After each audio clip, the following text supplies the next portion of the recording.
Welcome to the 2009 FIRST Robotics Competition and this year's game, Lunacy.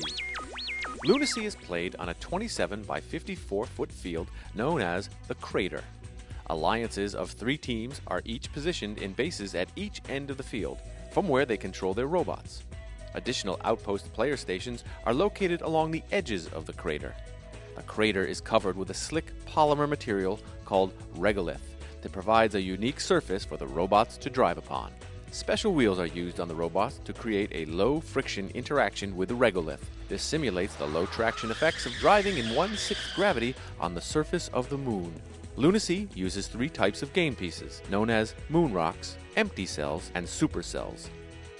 A trailer is attached to each robot. The trailers are the targets for the opposing alliance. The objective of the game is to get as many moon rocks and supercells into the opposing trailers as possible.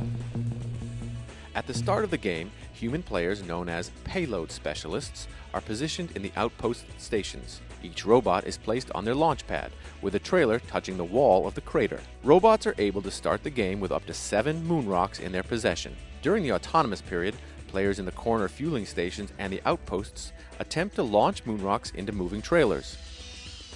Each robot starts in a launch pad in front of an opposing player. As robots start to move away, the other alliance may try to block the robot's progress to make them easy targets.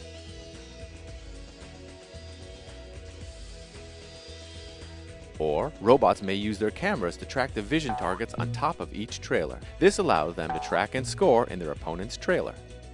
At the end of the autonomous period, human pilots step forward to take the controls. During the teleoperated period of the game, pilots guide the robots as they attempt to launch moon rocks into the trailers of the opposing alliance.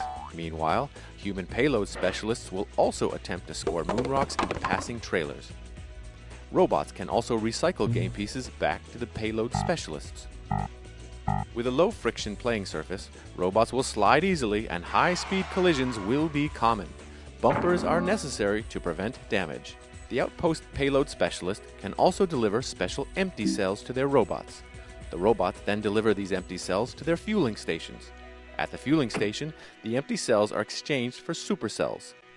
During the last 20 seconds of the match, humans or robots can score bonus points by getting supercells into opposing trailers. Each scored moonrock or empty cell is worth 2 points, and each supercell is worth 15 points in the game. Good luck, and we'll see you at the competitions.